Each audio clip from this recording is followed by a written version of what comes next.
first thing I do, and I'm going to sit down here in a second, but it's just to get your name and the correct spelling of it first and last, so I have that on tape. All right. And while you're doing that, I set audio level. So if you want to go ahead. All right. My name is Thomas J. McKeown. And the spelling of your last name? McKeown. And what was your rank in the Marines? PFC. So where did you grow up? Well, I originally was born in Cleveland, Ohio, and I was boxing, and I went to North Dakota and lived with my uncle as a bachelor. And that's how I got into the Marine Corps. I was 15 years old when I went to North Dakota, and I had been fighting. We didn't have amateur fighting at that time. In fact, the Golden Gloves started in 1935, and this was 37, but it was more or less isolated into the Chicago area. That's where it started. And so I was never very good at it, but I fought about 20 times. I was what we call a club fighter. And I got through from every 5 to 25 hours a fight.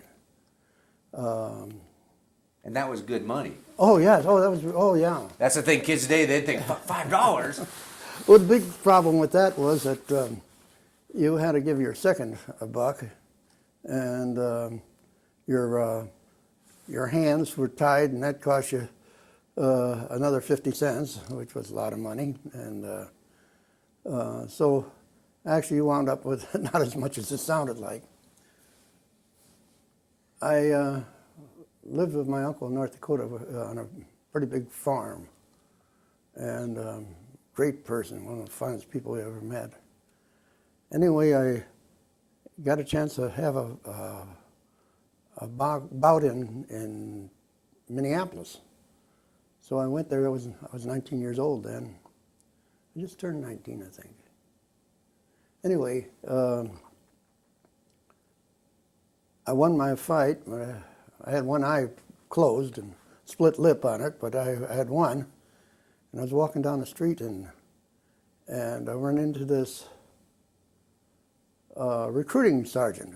And Marine Corps recruiters are all shoulders about yay big, you know, and they're all dolled up with stripes and everything else on them. And he says, so where you been? I told him. He says, we're just looking for men like you. And they start talking about China. And God, he sounded real interesting. He said that China is a wonderful place. He says, this was before the war. And he said that, for 10 cents, you got a girl comes in and irons your clothes and cleans your room up and stays with you. It sounded pretty lucrative. I never did get to China, though. So I said, I'll sign. Went to San Diego, and I signed the Marine Corps in November 7th, 1942. 41, rather, I'm sorry. Just got out of boot camp, and the bombing of Pearl Harbor happened. They loaded us up, and I was in the first troops to leave the States after war was declared, January 6, 1942. We had stuff aboard ship that was everything from mosquito netting to snowshoes, and so we had no idea where we were going. You know, the Aleutians were falling too at that time too. We boarded the USS Monterey. It was one of the Queen of the Pacific at that time. They were welding a 5-inch rifle on the stern and one on the bow when we went aboard. There was 4 of us assigned to the bridal suite. Oh my God, this is a pretty good deal. I didn't know the Marine Corps had anything like this, you know. We set at tables and had merchant Marines wait on us at tables. Not like the old boot camp deal where you throw the chow in a, pardon my language, but we called it a skillet, and it was a certain type of skillet. Anyway, it was all mixed together. But this year they had silverware, and oh boy, it was great. I thought, well, Marine Corps is going to be nicer. Because it was a cruise ship that was being converted, is that right? That's right. Yeah. It was one of the Matson liners. And It wasn't converted yet. In fact, the mural paintings on the wall, they were putting canvas over them, and the swimming pool, they put tanks in the swimming pool. Most horrible thing you ever seen. I mean, beautiful tile, great big old tank sitting in the middle of it, you know.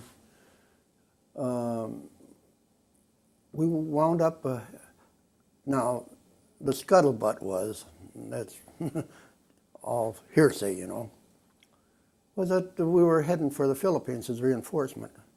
And the Philippines start falling. And now whether it's true or not, I don't know, but we were heading west, and they finally turned around. We had the Yorktown as in our convoy. And I don't know how many ships, but every place you look, you've seen cruisers and ships, and I mean destroyers and ships and all around us. And we turned around after I don't know how many days out and wound up in American Samoa. And from there I went into the Guadalcanal. We went in there, hit Tulagi with converted destroyers. They were 4-stack old destroyers were converted to troop transports. Something else that people had never realized that was used for that. So when you converted them, how extensive did they have to go modify them to? They took, I think they took one of the boilers out or something out and put bunks in it. And I think, if I remember right, there were 5 or 6 deep. And there was approximately, well, of course, it's like telling fish stories. You know, as length gets shorter. But it seemed like the distance between the bunks were about, I would say, 15, 16 inches. Which if the guy up above, he was a big heavy side, he was bound down him. And this was a little bit different than the Monterey. It was a horrible looking thing. And the guy on top, somebody was always sick, and they were heaving over the side, and it stunk, and maybe I shouldn't go into all this detail, but it was the most filthiest thing you ever smelled in your life. I got hurt. We had a landing net, and they're cargo nets, and they're rope straps that are so many inches apart, and they're cross straps, and you're supposed to go down holding on the sides of them. Well, the landing craft alongside of us was a Higgins boat. That was another of the obsolete boats. I suppose maybe George Washington might use it when he would cross the Delaware. They were closed bows. I don't know how long they were. I suppose 40 or 50 feet long. Anyway, you come down the cargo net, and I had a BAR, Browning automatic rifle, and my pack. My pack weighed 80, 90 pounds, something like that. And the landing craft was going up and down maybe 3 or 4 feet as waves would hit it. And swells, not waves, there were swells. It was all calm weather. And I stepped off, and the boat went down about maybe a couple feet, but I fell. And I didn't fall down, but I fell, and boy, my knee went haywire on me. It swelled up and everything else. And we had pretty good opposition in Tulagi. Anyway, I went to the corpsman and told him about it. And he said, "Get the hell out of here." He says, "I got more important things to do and take care of your damn sprained knee." And he gave me, we call them APC pills. At that time, that was our famous drug. I mean, that aspirin and Tylenol and all this other stuff wrapped up in this. I don't remember what it is, but it was something like aspirin or Tylenol, something like that. But he gave me a bunch of them, and he told me to take them, and he said, "You'll be all right." Well, a couple of weeks later, the swelling had went down, and yeah, after you go into combat, you got other worries besides a knee. You know, it did hurt. Don't get me wrong. We were over there about, I don't know, a week or 10 days. Then we went back to the canal, which was, I would say, about 20 miles, 25 miles across the Bungo Straits there. So let me make sure I got it right. The first beach you went into was? Tulagi. Right. And that's one that, again, a lot of people that breeze over history don't know about? I have a picture of Tulagi, or all the islands in that other folder there. Kafuta was and Tanampogo were just maybe 300 or 400 yards long, wide, maybe 400 or 500 yards. But they were really dug in on those two. I wasn't over there. The paratroopers hit there, the Marine Corps paratroopers. They didn't jump, but they hit the beach just like the Raiders did. They wound up winning in the battle, but they so many casualties that they didn't have enough to keep the paratroopers going, so they joined the Raiders. Anyway, we went back to the canal, and I contracted malaria real bad, and filariasis, we called it moo-moo, it was swelling in the arms and legs and other parts of your body. And so I'd be on the line, they'd give you quinine. Everybody took quinine all the time, and Atibrin. And some of the things that went on, as I'm recalling, the guys that get a malaria mosquito is different than the other mosquito. He stands up. He'll stand up like this, where a mosquito usually is flat when he bites you. Well, a malaria mosquito, it kind of stands up. And the guys that have one on their arm, they'd pet him, and then we'll go back to States, you just keep on sucking that blood in there. It didn't work that way, though. But so you could really see the difference. Oh yeah, oh yes. Oh, wow. I had never heard that before. Yeah. Now, whether this is fiction or not, we all thought it was, but there was a difference in two types of mosquitoes there. And the malaria mosquito was supposed to stand up a little bit higher than, or his rear end was higher. The canal was pretty horrible. Our ship, I believe it was Admiral Fletcher, they were we lost quite a few ships in the first part of the Solomon campaign. And we didn't have enough ships to really, this is what I understand, to ward off another attack. And the Japanese were coming in pretty strong. And anyway, all our supply ships only landed about half of our supplies, and they pulled off and left us. For 30 days, we had no supplies. Our sea rations were cans about, I don't know, they're about that big around. And you shared one with your partner about 9 o'clock in the morning, and he shared his with you at 3 o'clock in the afternoon. And then you had another can that had cigarettes in it. And we had enough cigarettes. I don't think we were worried about dying with the smoke, but we did have cigarettes, and we had little gumdrops, and we had the most horrible chocolate that you ever could think of. To sit and reminisce about it, that chocolate was, it don't melt in the sun. I guess that's what the advantage of it. But if a dog fecus would taste 10 times better than that damn chocolate would.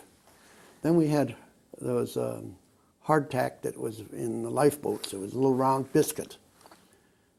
And if you didn't have a good jaw on you, you couldn't bite it. There was no way that you could crush it.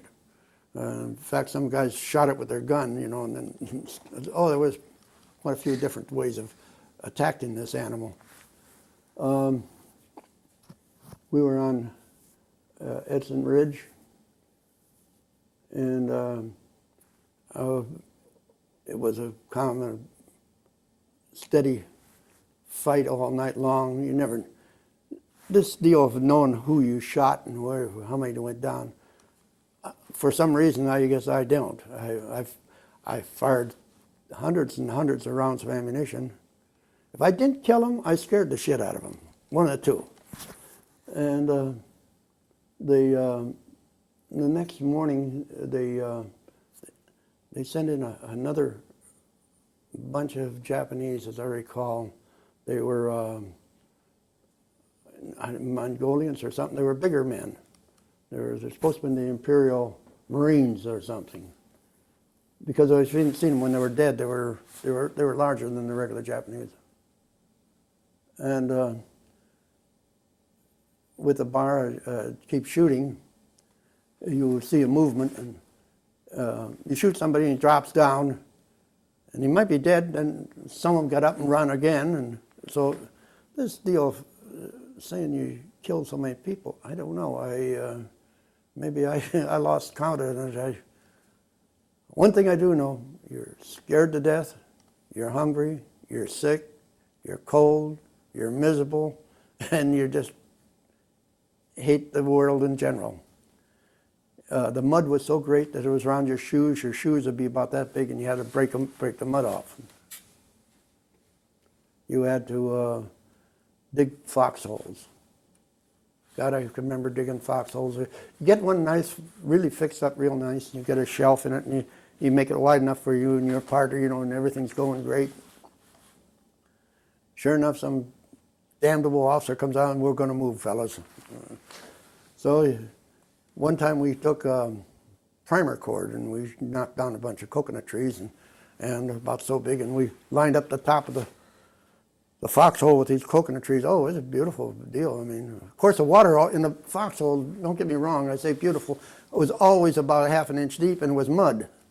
So you put your poncho down, and you laid into the poncho, you know, and it made it kind of soft, but and it was cold. The cold was horrible.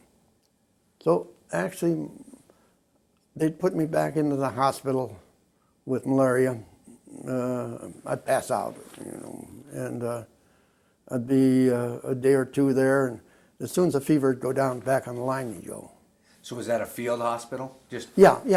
behind the lines? Oh yeah, well, we only had 3.5, 4 miles of beach, so actually I think we were 4 or 5 miles in or something like that. It wasn't we didn't have much territory at that time, and Mob 8 was very small. I mean, malaria killed more men or hurt more men or had more injuries than the enemy ever hoped to have. Malaria, that mosquito, was a great asset to the Japanese. Of course, I imagine they had it too. I'm not, you know, you always see one side of a story, not the other. And so I imagine they were hungry and cold and wet and everything else. I built an awful animosity to them. I didn't, I'm kind of easing off as I get older, but for years I condemned them.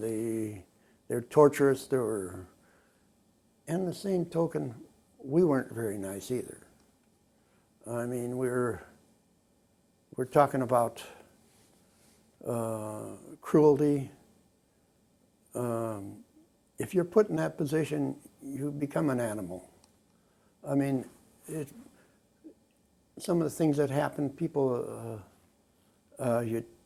if they knew about it, they'd say that, you know, if the enemy was doing it, they would have been horrible.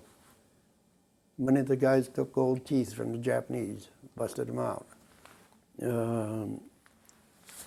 There was many things that were, I hate to even repeat that I thank God I didn't do it. But I would have, don't get me wrong, I'm not holier now. But I had other things on my mind at the time of being, having this malaria and everything else. And don't kid yourself, I was scared, hungry, cold, wet, miserable, sick, you name it, that was it. The constant bombing when you get back there was every day, it was 3 or 4 times a day we had one plane that we call Washington Machine Charlie. He'd come in at, just after dusk, and he'd take a whole by maybe an hour just flying around, and he'd drop 2 or 3 bombs, and then he'd go.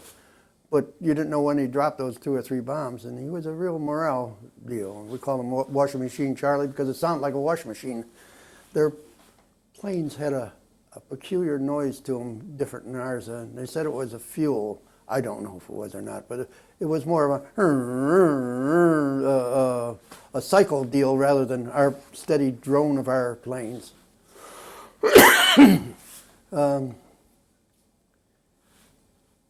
We left Guadalcanal and went to New Zealand. Am I going too fast? Nope, you're fine. It's interesting how people adapt because you got to know real quick which was a Japanese plane coming, bombs coming. Did Yeah. you know different sounds of things too in that way? Yeah, I think the human nature is that you turn into an animal, and your senses are changed. I would say that the noise of I just mentioned the airplane, but the smell, the Japanese smelled. I suppose we smelled too to them, but they had a certain smell to them that you could tell when they were around them. Of course, a dead person was the most horrible smell that possibly ever was. I mean, there's nothing worse than a human when he's dead for a few days, especially in the tropics. The rotten meat or whatever it is. One time we had in our foxhole, we were on the line, and we moved in at night, and putrid smell was horrible. So I got out of the foxhole and I would start crawling around, and I put my hand down, and it was a dead Jap. I didn't know that. Anyway, in the stomach, and it blew. My hand was so putrid I couldn't stand it, and we crawled back in the hole. I didn't know what it was. I know it was a man that was dead, and I buried the hand with dirt because it stunk so bad. And I took the mud and caked mud on it, and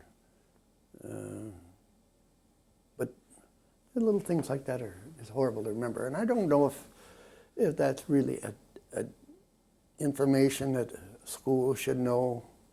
I think the general information is more important than some of the curdling, bloodthirsty things that had happened.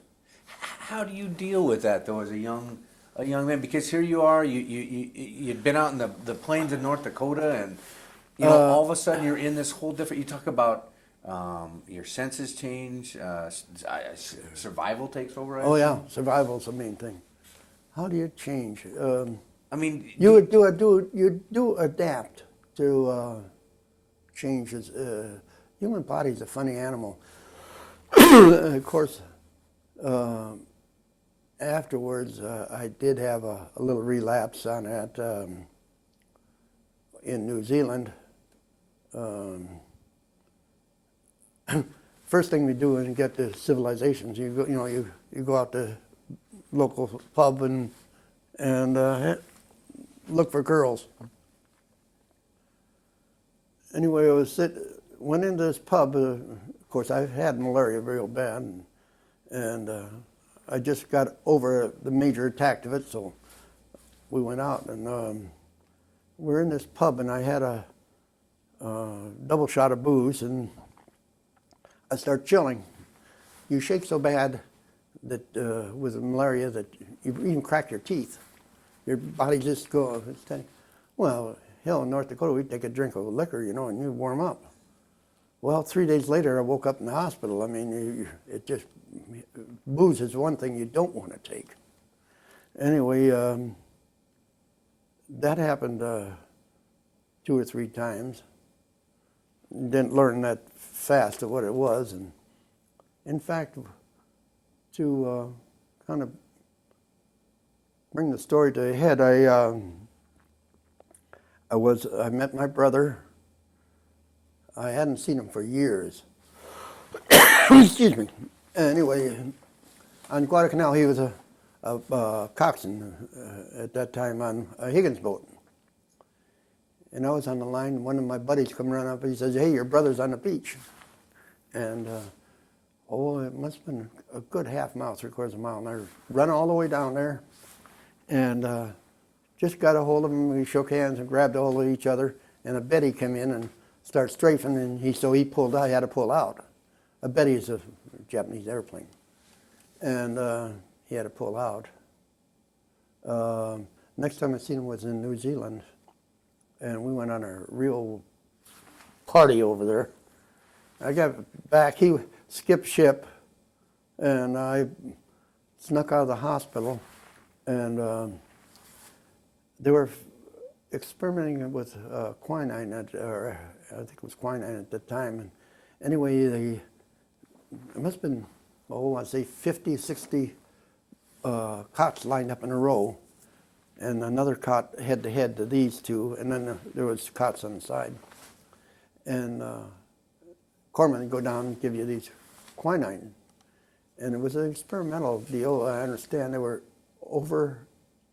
given twice as much as normal, trying to kill the malaria.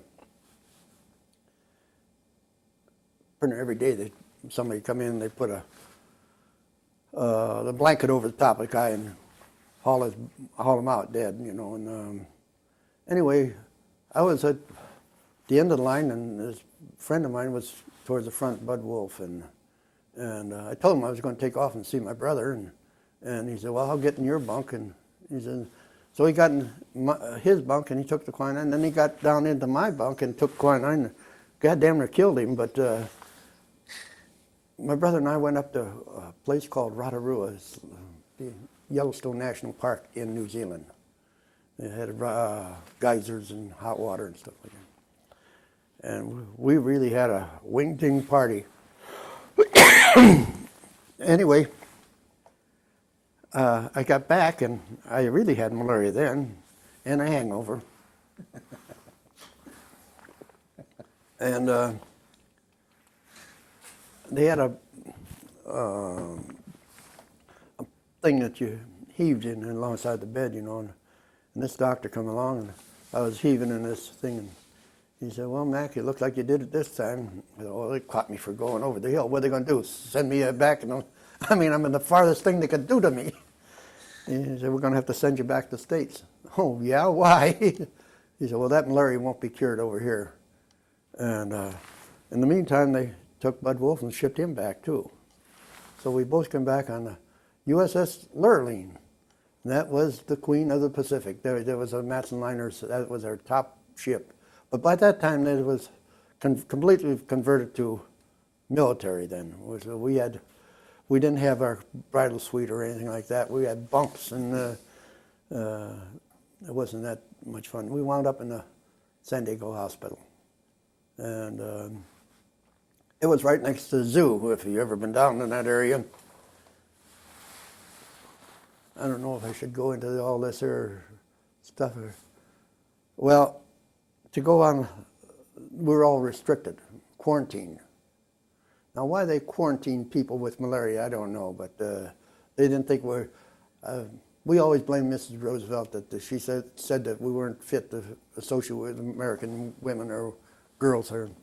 I don't know, that's malarkey. But anyway, there was recall the street had a curve in it, and the gutter on each side. You ever been in there's a pond there where they had goldfish in, and they had these boards next to this fence, or 2 or 3 down from the fence. And in the gutters on each side was an area of about, I'd say, 15, 16 inches deep, so the water could run out, rain. Anyway, we'd dress up and take a piece of cardboard and you lay it down, see, and you pull yourself through that fence. And you wind up, do you remember where the monkey and the gorillas were? They had them outside there in San Diego Zoo. Well, that was right opposite that. So when we come out, we'd be able to take off there. We did that 2 or 3 times, and the last time I did it was, I was pulling myself out, and here's a damn big chief shore patrol looking down at me. So I pulled myself back in. So he had to run all the way around to get in there, and we got back in our bunks, of course, and I took my shirt and coat off, but I had my pants and shoes on, and got back in bed, and they come around with flashlights and looking, and get that goddamn light out of my eyes, you know. And so they just walked right by me. So we got by with it. You know, they fell us out one day, and they said there were guy named Bill Cunningham. How I can remember these names, I don't know. I can't remember what happened yesterday. I guess when you get 80 years old, you kind of slow down a little bit. But anyway, they fell us out and they said they're going to ship somebody out to Washington. And Bill hit me in his elbow. He said, that's D.C. He says, there's 9 women to every man. Yo, we'll go. And so he got a bottle of liquor, and we got aboard the train, and we hit Portland. And I said, God darn it, Bill, we're going awful far north. We're going to Washington, D.C. He said, damn it, didn't you ever hear of the Great Northern Route? Well, everybody heard of that. I seen the movie of that, and I knew where we were when we got aboard that darn ferry. I figured, I never heard of Bremerton. We wound up in Bremerton. And then from Bremerton, I went to Indian Island and got married on the island, and the great career kind of slowed down. I was my wife's father was a transportation officer. He had in charge of all the naval transportation. I worked in the Marine Corps garage. Just before the war was over, or before the we were getting ready for the invasion of Japan, and I was kind of exempt because of the malaria and everything else. I was in the hospital, I don't know, I was in a Seattle hospital, I was in Bremerton hospital, I was in, every time I turned around I'd come down with malaria. Anyway, Betty, my wife, was in charge of the payroll department. And so I had a real good deal there. I mean, we were right. The barracks was, I'd say maybe 200 yards from where they lived. So I could sneak over there anytime I wanted to. Anyway, they shipped me down to Barstow, California. And then the most fabulous thing happened there ever was, it was the atom bomb. That saved, a godsend. I think it come right from heaven. It saved us all. But we were getting ready for invasion. And gosh, if that ever hit, we don't know how many millions of people would be killed. Japanese too, because of women, kids, everybody else. I mean, let's face it, the war is hell, and I know we'd shelled them. We'd had to shell them and bomb them and everything else. And so the atom bomb killed a lot, but it saved thousands and thousands.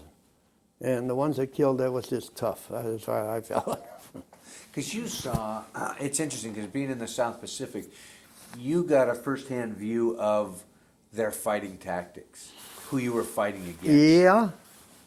And I hear people all the time say that you know, again, they were fighting for, they were more than happy to give their life for the emperor. That they South Pacific was different than Europe fighting, with the bonsai attacks and. They did. Most of them would surrender, would fight to death, but there was an awful lot of them that, let's face it, they gave up. A lot of them were wounded. Many of them were, but they were a fighting force. Their equipment wasn't nothing compared to ours. You know, we had the Durand rifle, which was the M1, and their bolt action. Well, we had the Springfield to start with, but you know, that petered out right as soon as we hit the canal. It started issuing the M1s around. So when you first went over, were you well prepared, or were they still World War I relics you were doing? All World War I relics. When we went into Samoa, we all had Springfields. The Durand was not even available then. We had what they call a rising gun. It was we always claimed it was developed by Walt Disney for because it wasn't worth a darn. It fired a 45 round and was plugged up every time you get a little sand in it, it would plug up. It had an adjustable stock on it. It was an automatic weapon, but it was the paratroopers had them. we had them at Indian Island too. I think they put them over there because they, we didn't have anybody to shoot at except some of the clam diggers that was around the area. So actually, they furnished us with them. But the Japanese were very tenacious in their attacks. They kept coming, but they would realize that death wasn't for the emperor. Not all of them. Some of them would, Of course, we found officers that had committed carry, with a knife. Seen 2 of them that were cut up. Did you take many prisoners? Did many give up, or? Yeah, well, most of them were civilians, though. There was a bunch of civilians there. No, I didn't. I was around one time. We were supposed to catch a prisoner, and we could stay in the CP if we did. And the little Jap was sitting on a bridge.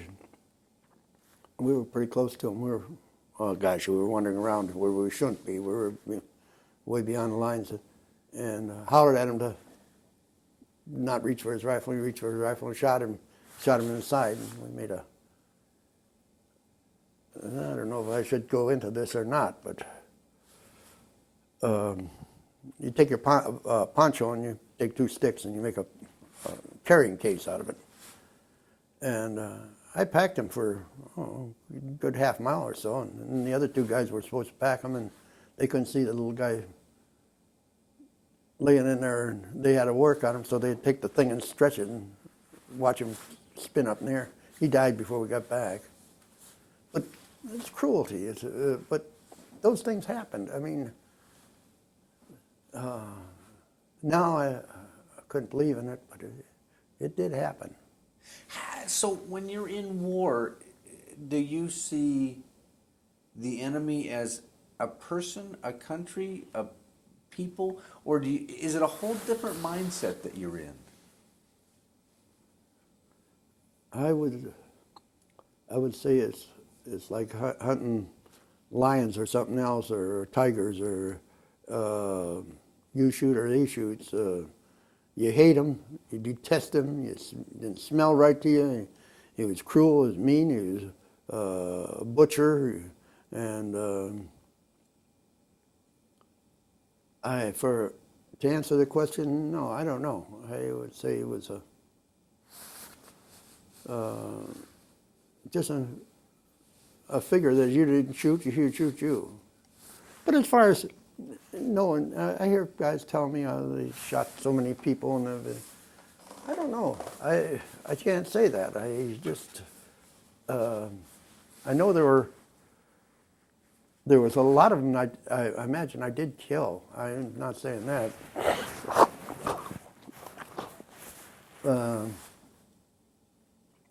Because I'd make hand grenades, and I found out that if I could. At night, they sneak into lines, They're real good at that. And we had a few of the outposts snuck up on and killed. We were on this hillside, and they were dug in the side of it. And the lines were only about 40, 50 feet apart. They were dug in, and we were up on top. And I'd get all the grenades I can get at night. And my buddy and I would be in this one hole together, and so about every 15, 20 minutes, I'd take a grenade and pull the pin on it and throw it over the hillside. And of course, it would go all the way down and blow up down there. And I don't know if it ever hurt anybody, but it sounded like somebody was in their area, And they'd start shooting, and then our outfit start shooting, and then the artillery would start shooting, and then you could kind of rest for a while, And finally, the captain come over and he thought that was a hell of a poor idea, and he started giving me hell about it. Of course, as soon as he left, we threw him again. He'd go back to his nice little tent back there and stay away from everybody else. So. While you're up in your fox. Yeah, right, in the mud and rain. Because again, this is where it's hard to take the movie part and say, okay, what's real, what's not real. I mean, what you just described, I'm thinking of sitting there in the darkness, and you know they're 40 feet away Yeah. and coming at you. I would imagine my butt cheeks would be pretty tight. Yeah, Out of yeah. fear. Is that Yeah. what you live in? You or- bet, you bet. You're fear. You're scared. You're scared all the time. You're. I was for lack of a better descriptive adjective, a BSer that I wouldn't let everybody else see how scared I was. And I think that's where I wound up with a problem when I got back to New Zealand there. In fact, they put me in this ward where they had these other guys in that were pretty bad shape. And I was in it for 6-7 hours. There's one guy get up on his bunk and he'd jump off, and he'd get up on his bunk and he'd jump off, and another one would just sit there and look back and forth and everything else. And doctor come around and I told him, I said, Doc, I'm not nuts now, but you keep me near here, I will be crazy.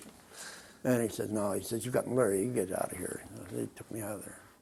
But that reaction comes later.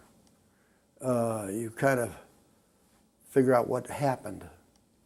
And I think that's why we got so wild when we hit civilization.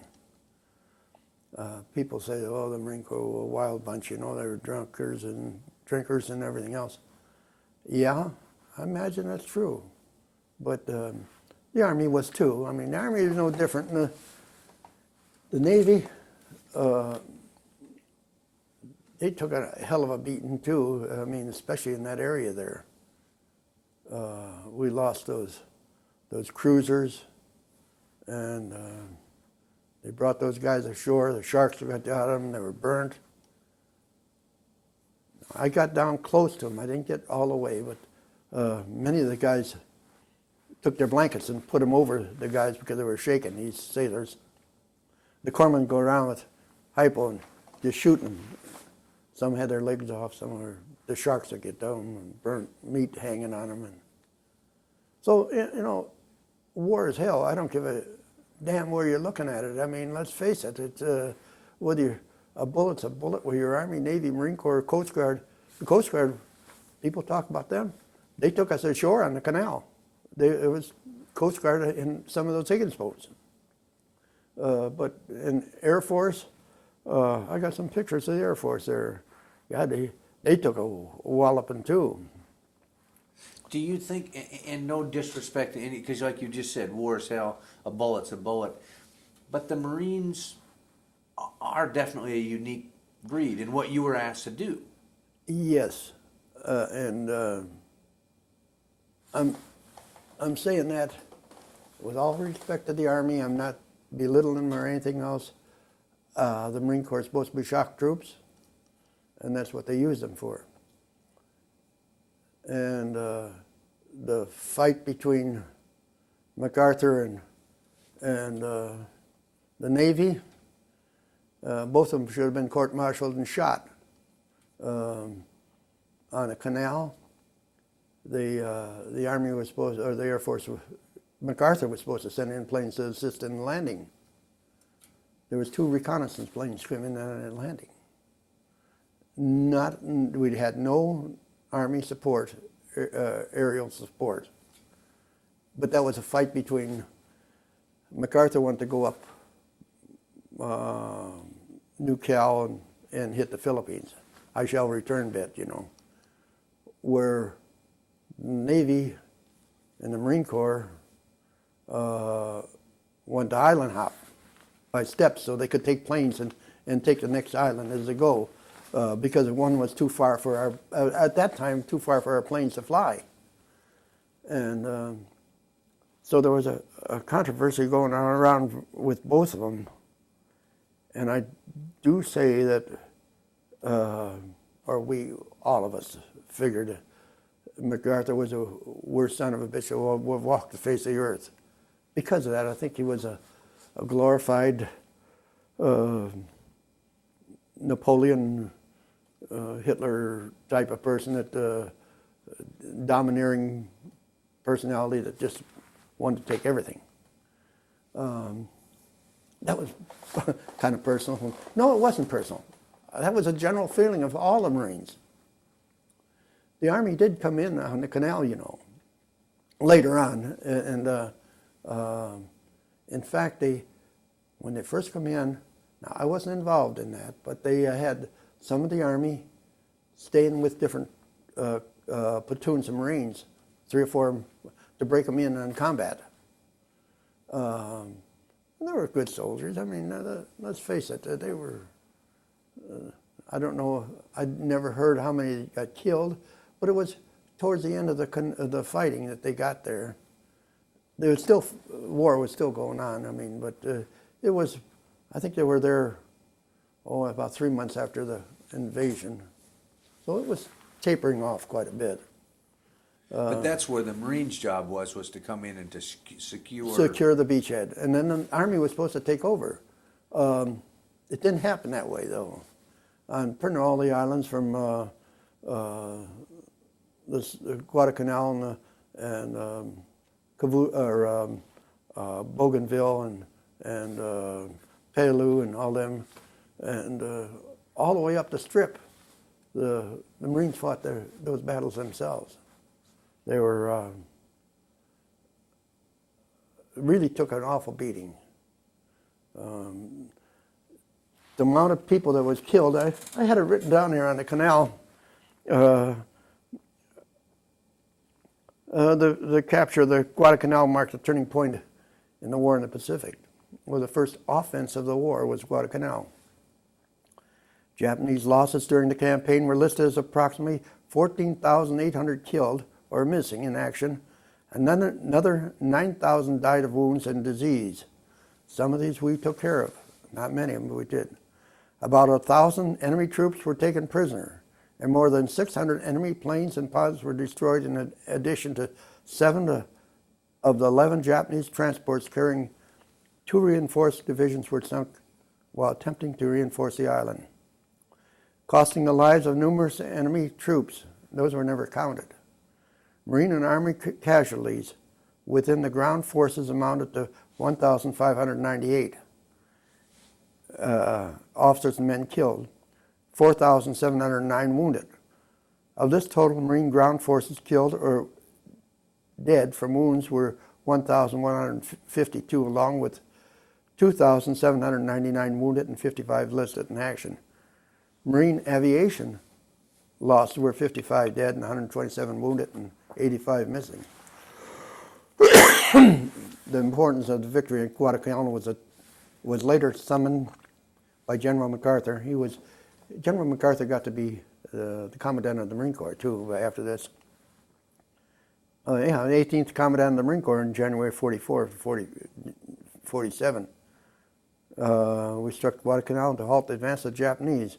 We did not know how long he was, nor did we know his plans. We knew only that we were moving down the island chain and that he had to be stopped. We were well trained, and as well trained, armed as time and our peacetime experience allowed us to be. Peacetime experience and well trained. That's kind of stretching it a little, because we weren't that well trained for combat. But nobody knew anything about it. We weren't ready for war. No way. No way. We didn't know anything about it. We had a bunch of green kids out there that, when I usually talk to high school kids and look them over and tell them, I says, he says, I call them Mr. and Mrs. Miss. I said, because you kids are same age as the people in my outfit. I said, now, the things that we're talking about, my colleagues here with me, and we have 2 Army men and a sailor and 2 Marines. We give this little talk, I says, that's their age when they were in there. And I says, we weren't kids, we were people. We're men and women. women didn't have the problem that they have today, where they're in combat like they were there, like they are today. So, but they were there, and some of the kids were really taken with it. I think I reached them more with that than any individual thing I was talking about. I had a real good reaction from kids, which was great. But it was always a surprise that I was starting to talk to my colleagues, teachers, and they never heard of some of the islands, of the horrible deal on Peleliu, where the guys hit the beach and they were half a mile out because of a misdeal when the tide was in, and as they walked across the water up to their waist or up to their chest, they were just mowed down by the thousands. I don't know. Does it make it hard when you? I mean, it's an interesting time right now with all that we're facing, but yet you've kind of been through this to a certain extent. So you lost some of your friends probably. Yeah, definitely. Was it worth it? I mean, now that you look back 50 some years later. Yes. I would not I'd be remiss if I did not say that it was worth it. We don't forget the Japanese attacked us. We didn't attack them. And the thousands that were killed there in the Philippines, and the torture that they received in the Philippines, and Pearl Harbor, completely defenseless outfit that was completely shattered. No, I had no bad thoughts about it, and I don't today.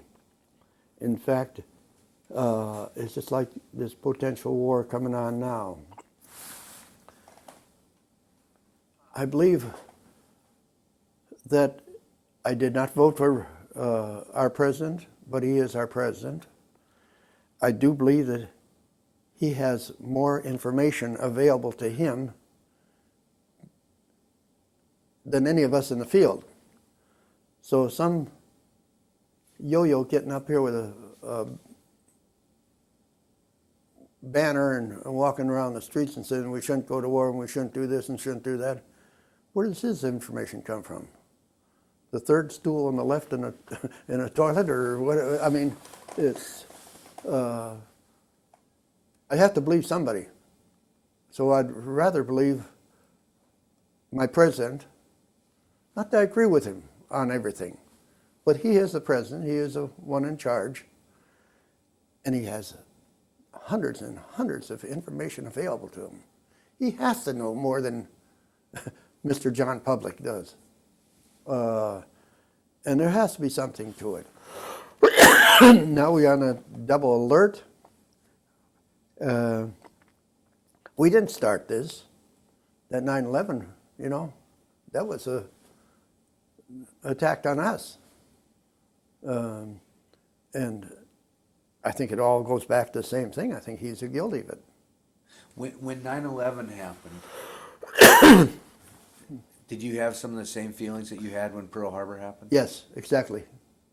I don't know. I'm not a warmonger by a long shot. I don't believe in it. And if we could get out of war, oh, thank God for it. But if we have to go, let's do it right.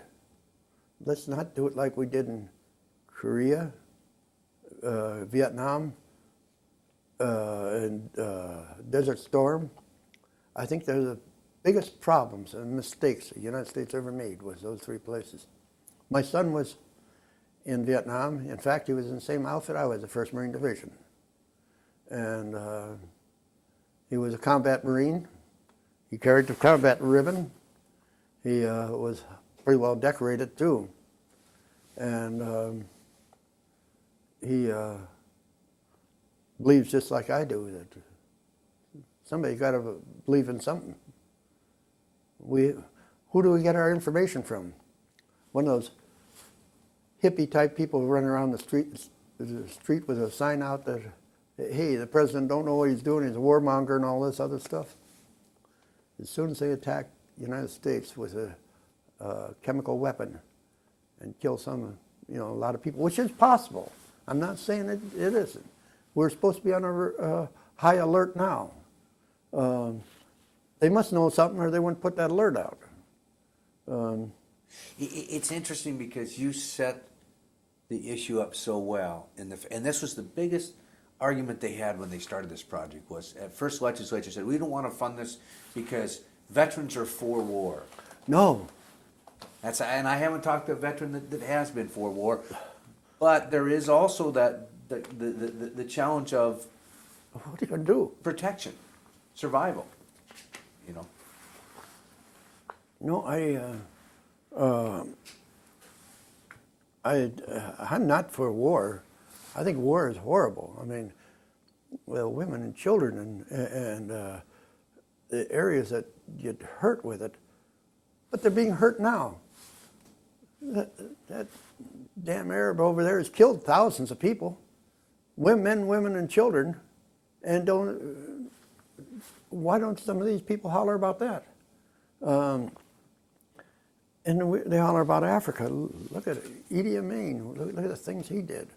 Look at, I mean, I don't say that we should be guardian of the whole world. I'm not saying that, but if we are threatened or attacked or any way, shape, or form, I think we should take action. Do you think that there's disbelief?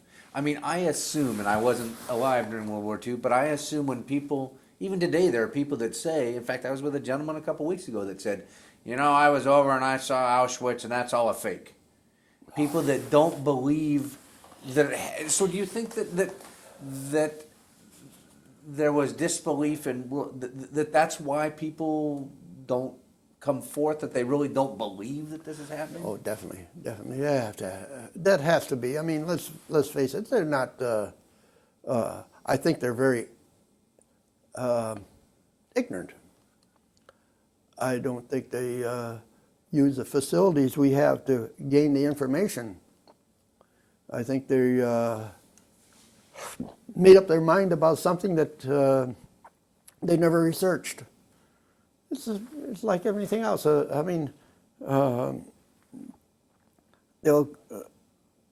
I'm not saying one way or another about taxes, but let's face it. Who are we to know how much money the state needs for taxes?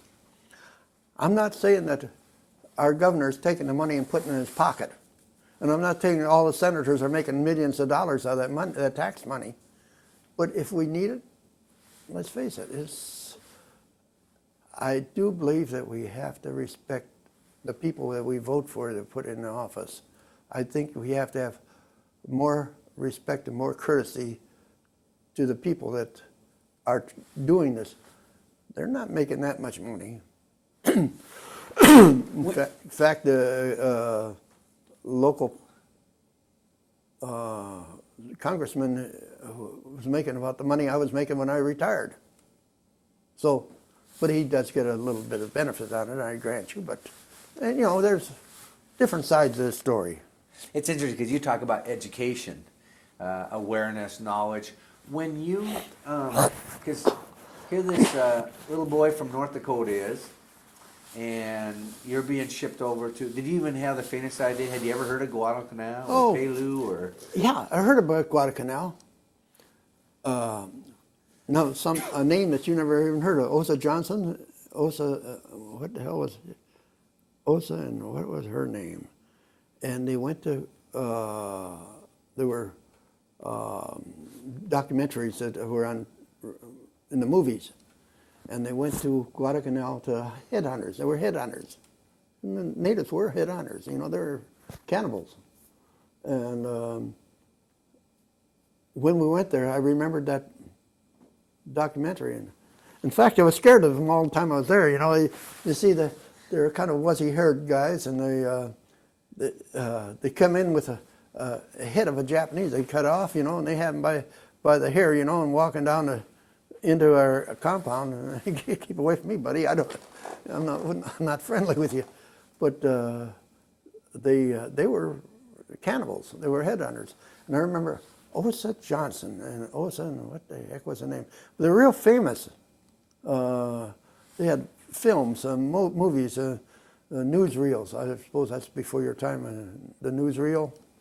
Well, in the movies, before the main picture come on, they had this newsreel come on, and gosh, what was her name? Osa? And, I can't remember. Anyway, but that's the only. And I was telling everybody about it, being an authority on Guadalcanal. But we didn't know where we were going until we hit the beach, you know. And of course, we didn't see any natives, and they told us this was Guadalcanal, you know, aboard ship just before we hit it. And so I was the authority on it. I was telling them all about the natives, and you don't want to watch out; they don't start chewing on you or something, you know. When you landed, were there any villages on Guadal, or was it? What's the geography like? Jungle? We always claimed that. What's the big soap? Ivory, borax. Yeah, Ivory. Who was her? Liggett and Myers? No, that's cigarettes. I can't remember. It's gone now. But anyway, they had these palm trees, and that's where they were. One of their big imports, or their export to the soap. Gosh, what was the name of the Procter and Gamble? Anyway, it was a big orchard of palm trees, hundreds of acres, I suppose it was, on the beach. Of course, they were really blown away when we got there. And Henderson Field was, I don't know, a mile or two in from the beach, something like that. That was the big airfield, you know, that the Japanese were starting to build. And if we didn't take it, then they would have been able to hit Australia and New Zealand. So were there many structures there at all, or was it? Because again, I see pictures of people in foxholes, and I never see civilization. The only one that I never did see a town. In Tulagi I did. They had the Japanese officers had a real recreation there. There was a beautiful home or building there. I never got close to it, but I did see it. And I did not do it myself, but I did hear of these women coming out, and they had hand grenades on their back, their hands up. They got so close and they threw these hand grenades, and the guy shot them. I did not do that. You hear so many stories, and that was true though. But you hear so many stories that aren't true that you don't know. One of the big deals there was crocodiles on the canal. We had seagoing crocs in there, you know. And they come up the Matanikau River there, and one day we were off the line. In fact, it was supposed to be in the hospital, or the Mob 8, and we were on the beach there, and so we went in for a swim and looked across there, and there was 2 or 3 of them laying on the bank over there. We got out of there real quick, and the guys brought a 50 caliber machine gun up there, and they shot this one. And there was about 6 of us more than that, about 8 of us had to carry him up on the beach. And he was about that big around, and he was about 7, 8 feet long, 8 feet long, I say, 9 feet, something like that. A huge animal. And there's one guy from, never forget, he was from Louisiana. And he said, "Those are good eating." "You son of a bitch, you want to eat them? You go ahead and chew on them." And I'm sorry, I shouldn't have said that. I got to stop for just a second because I got to switch tapes. Personal view of World War II, and everybody had different perspectives of it. You and because again, it's interesting within war. There are these normal everyday things that happen. I mean, if you see a movie, you never think about a World War II movie. You never think about people just out swimming. You know, that it wasn't always just fighting and shooting, and that there was time in between. Well, now, I suppose some of the things I could recall, you know, I haven't thought of these for so many years, but we had a water deal. They were taking water out of this, which river was it? Lunga or the Matana? One of the rivers. Anyway, found there was 3 or 4 dead Japanese were underneath the bank. The bank was overrun, and they were taking the water right out in front of them. I remember that, and I remember seeing them pull the Japs out of there. We didn't drink the water, or I didn't anyway. I got the hell out of there. Some of the other things, well, I suppose that some of the horrible things was the mud. The mud was horrible. I mentioned once before, your shoes would be about that big. When you get in your foxhole, you take your shoes off. You beat the mud off them. You get the, we call it the crud, athlete's foot, and it's a jock itch. It's that you bleed, and in your thighs and your groin, your toes, it crack, and I think everybody got it. I had it awful bad in my feet. Because you're wet and you can't do anything about it. you're rotting, basically. You're rotting. That's what you're doing. The jock itch would come around like this. Now, in the ship coming back to the States, or was it? Yeah, I think it was coming back. Anyway, they stand on the fantail of the ship, and the corpsman would have this blue swab that was cotton, and was about like this with a little stick on it. What the hell they call that? We call it blue dynamite. But anyway, you stand there with your pants down, and they swab you on both sides of your groin. And burn, oh man, I mean, it's horrible. So you have your pants down, you run towards the bow of the ship, and get the air running through there to cool it off, you know. I do, now that's fact, that's not... you experienced that one Oh, firsthand. definitely. I do know that coming back to the States, they had quinine. They did not have it in pill form. They had liquid. The most horrible tasting crap that you ever want to taste. I mean, the guys wouldn't go in and get it, so they put it in front of the chow line. So when you got in the chow line, there were shot glasses of this quinine, and some yo-yo officers stand there with a corpsman, you know, and you'd have to drink it. As soon as they get it down, they'd heave it up. I mean, there's a garbage can there, and they'd heave in this garbage can. And how any doctor would think that they could keep that crap down in them. Maybe enough got in them. I don't know. I'm not a medical person. Maybe enough to get down at before he comes up, but then you can't eat. I was going to say, that had to make you hungry for chow. Oh, gosh. Yeah, right. Well, they save a lot of food that way.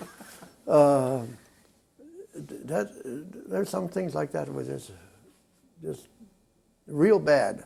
That's where it sounds like a lot of, I mean, the war part of war is bad, but all these other things that you had to face were almost just as bad. I would definitely say yes. Like I say, that the war was bad, but the fear and the hunger and being cold. Can you imagine in the tropics being so cold that you're shivering all the time? A lot of it was malaria. The rain was horrible. We would wear ponchos. They wouldn't do much good. Once you're wet, you're wet. You know, you can't do anything about it. Getting into those foxholes, excuse me, they were just miserable. Did you have the same foxhole partner all the time? Most of the time, not all the time. No, he got killed a couple of times. Who was your partner?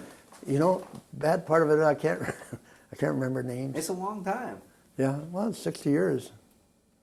I can't remember. What did you guys talk? I mean, because talk about women and booze and partying and cussing out officers, and what else would it be? I think I'm about naming it, and when you're through with that, you start all over again. Somebody have pictures of Betty Grable and some of those pinup girls that were supposed to be so sexy looking, you know, and they were fully clothed. But they were, we had no USO troops on Guadalcanal, by the way. So I don't know if you were thinking of that or not, but other places they did come in, but they weren't on the canal. When the first part of the war, I think, was pretty stagnant in getting all this stuff started. In New Zealand, we did have one. I was in 3 hospitals in New Zealand. I was in Trentham Hospital, Silver Stream, and I can't remember the other one. But I don't remember everything.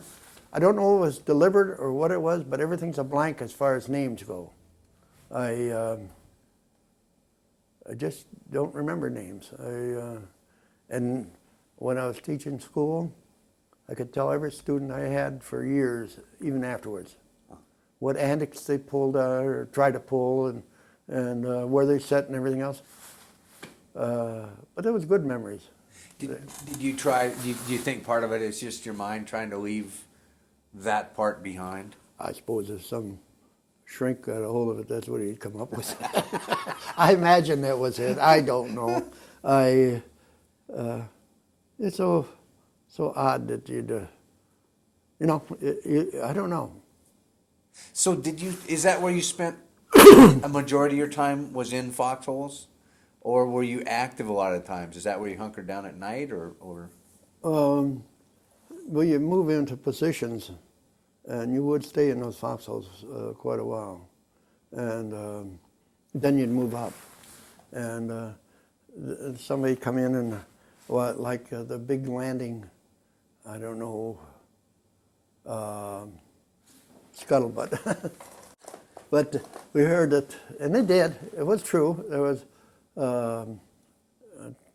50,000 Japs or 10,000, I don't know, supposed to hit this one area, and they fell off the island. We made different positions around there, and I had a 30 caliber machine gun at that time. They put me on it with 2 other guys, and they gave us a way to fire. It was at night, and when they hit, you could hear them. They weren't very quiet. They talked loud. They weren't like us. We kept our mouths down. We were scared. But they were and when the word came in to fire, all these weapons opened up. And the next day, it's one of the pictures. There's a lot of books and everything. The Japanese on the beach, there was hundreds and hundreds of them dead. They were, they took bulldozers and pushed them into a hole, and they covered them over because of, you know, the stench. And but I don't know. I've heard later that there was hundreds and hundreds of Japanese got killed there. They finally sunk the ship, I think, and of course that's hearsay. So was most of your fighting at night then? Or was there a lot of daytime where you could see them moving through the... No, most of it was I don't know. You could see them running. Every once in a while you could see somebody running, you shoot at them. Like in a shooting gallery, you try to get those ducks going back and forth. And sometimes they fall down. And boy, I got him, and then you get up and run again. But no time... Well, and the bands I charge of on the ridge there, that was daytime. Bonsai. Were there any women nurses on the island, or was that back on one of the ships? No, yeah, it was on ship. There was none. So when you went back to the island hospital or whatever, nothing there. No, there was corpsmen. Those corpsmen were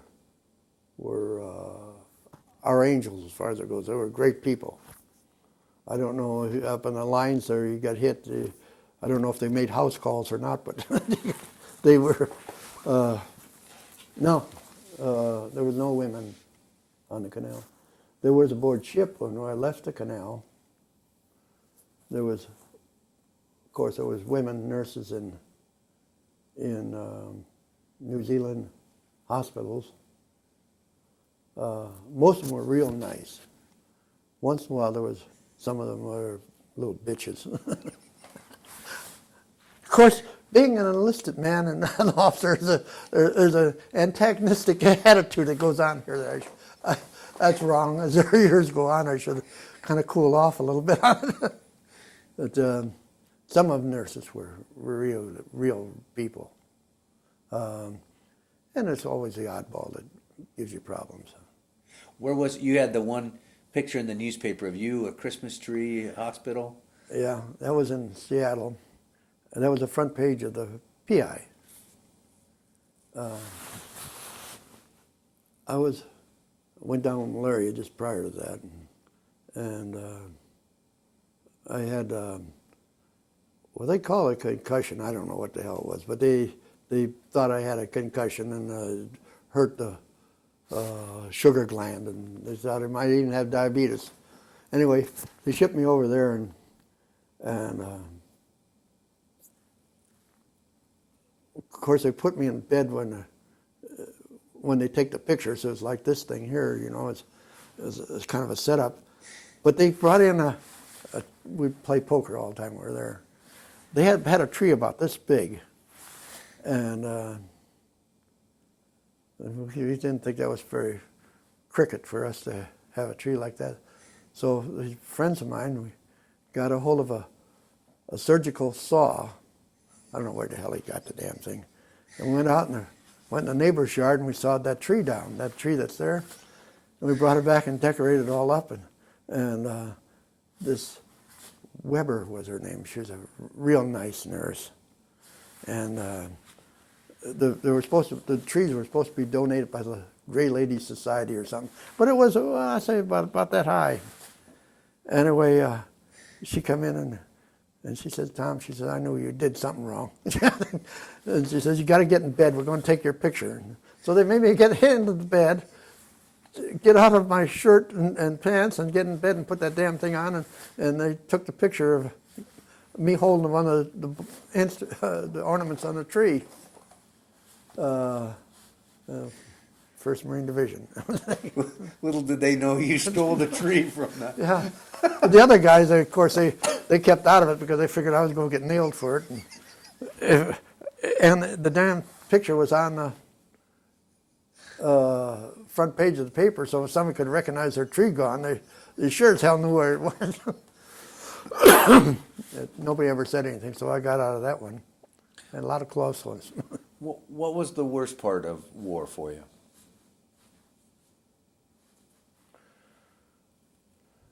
Oh, I don't know. The whole damn thing, I guess. Samoa was great. I had no problem in Samoa. Ships were horrible with like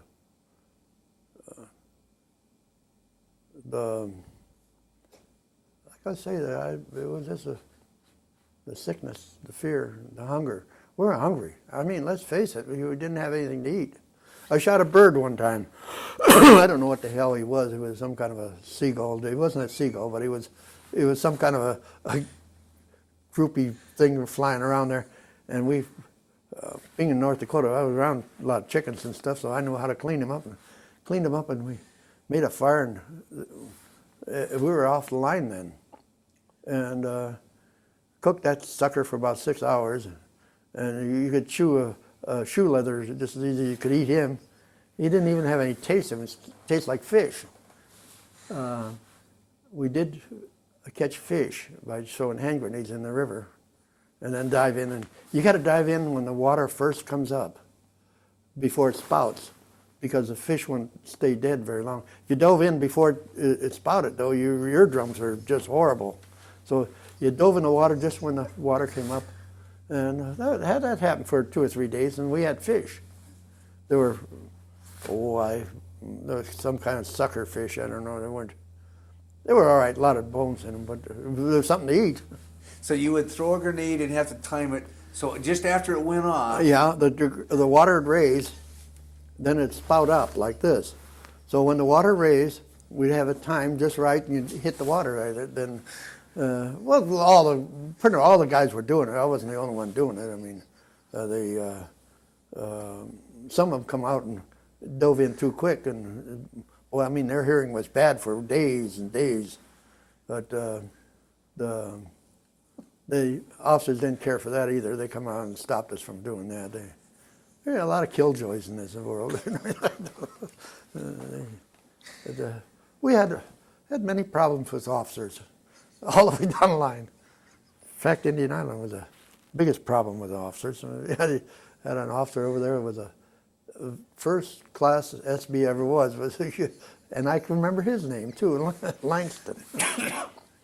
But no, as a rule, they were all good. There were no problems. Officers were real nice in combat. I was going to say, did in combat rank and everything held Closer true? together? Yes, Okay. yes, that's true. In fact, I don't know of anybody that didn't respect the officers in combat. They were all good. There was no problems. I wish I could remember their names, because I suppose a lot of them are dead now. Do you keep in touch with any of? None. I had one guy used to come up, one of my buddies. I come back to the States with, come up to see me once, but no, I lost contact with him. See, I left the outfit. I was being in the hospital. I was in combat. I was with the Raiders for a very short time. I mean, let's face it, I was either in the hospital. Gosh. I was either in the hospital or I was in New Zealand and come back to the States. The rest of the guys went on, you know. And they took an awful beating in Saipan and Bougainville and Pelou and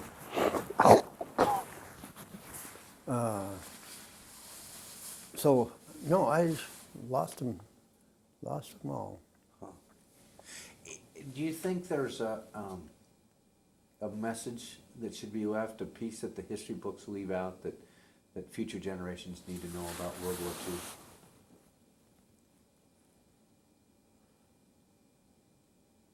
A message.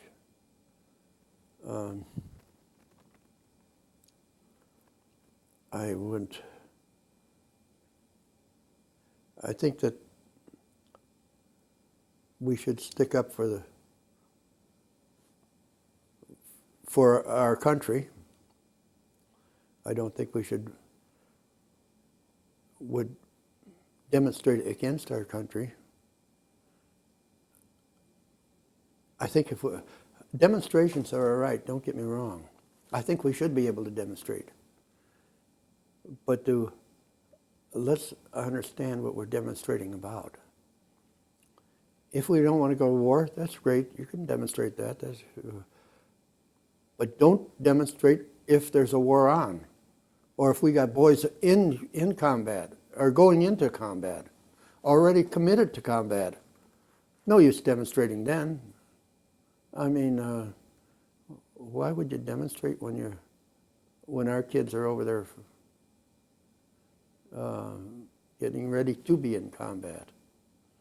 I think it's the most horrible part of the whole thing. But I do believe in demonstration. I didn't mean it that way, that they shouldn't demonstrate. That's what you fought for. That's what we fought for. That's right, period. When you see the American flag, whether it be on a pole or a parade or whatever, what do you feel? I mean, that's my flag. You bet. I guess I might be a little bit more patriotic than the average person walking down the street. I am on the Marine Corps League. I'm on our firing squad at the funerals. I am in charge of Toys for Tots. I fix bicycles, and we have a bell ringing in town the last Friday of the month. I don't know if you're aware of it. I always make it when I'm here. For 23 years, I used to go to Yuma, Arizona in wintertime for 3 or 4 months. But when I'm here, I'm always active in our Marine Corps League here. And the bell ringing is for? Veterans that died in the county. And usually there's anywhere from 30 to 40 every month. Every month.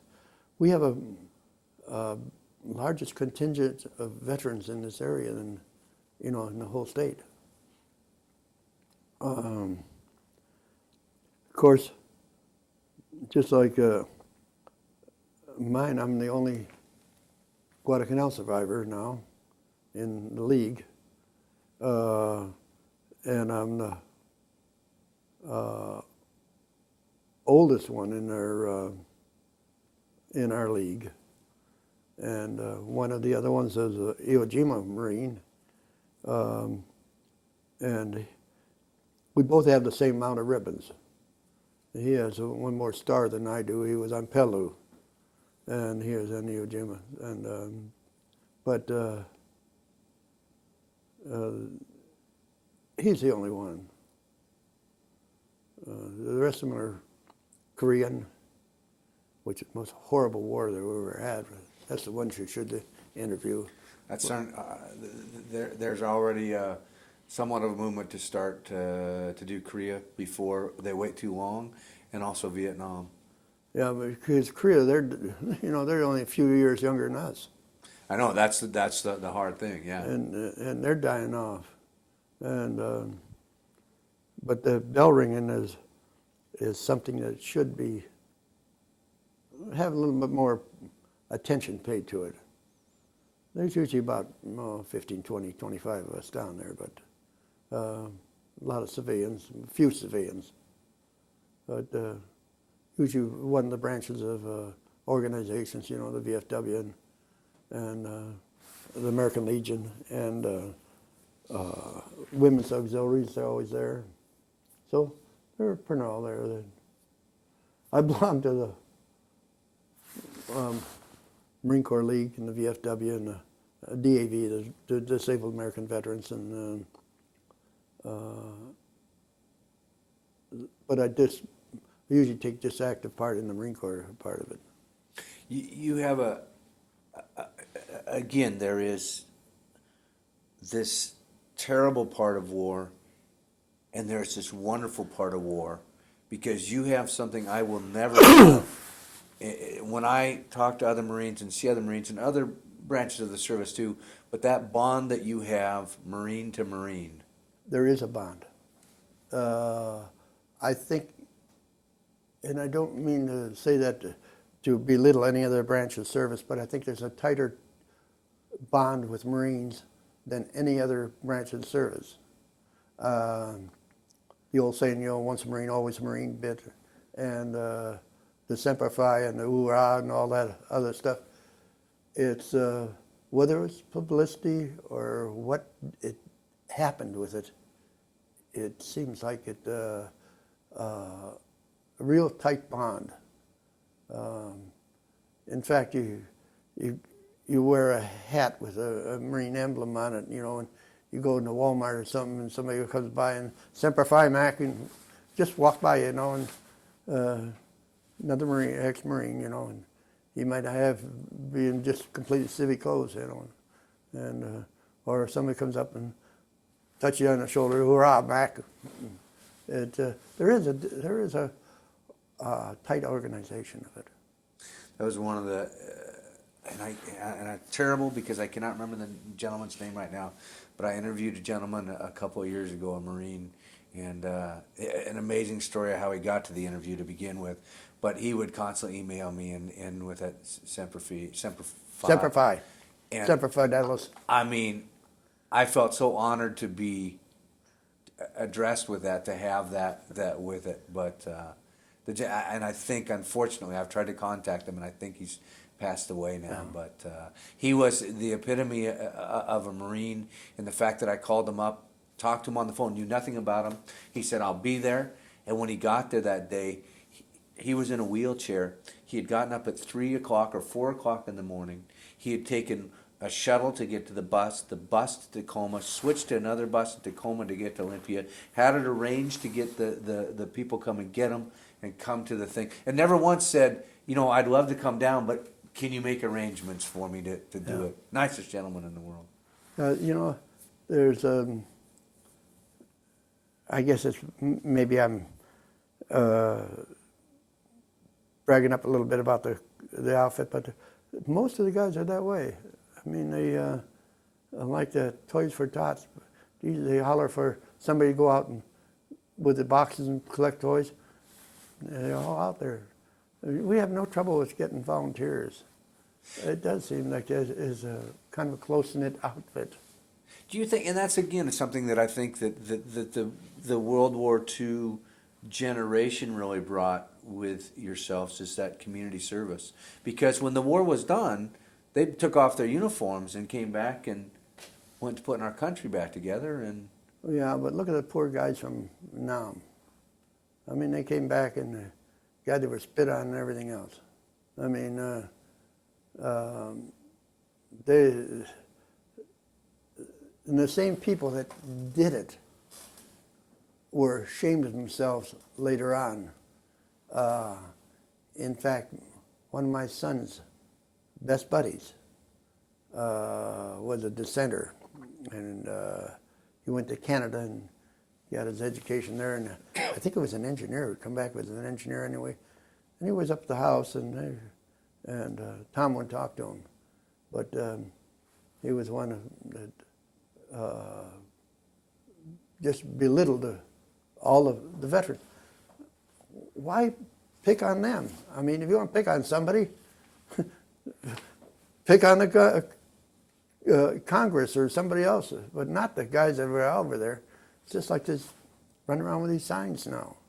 Not now. Do it when you can do some good. You're just hurting the same guys you're trying to honor. yeah, I guess that was it. I'm going to stop down now because I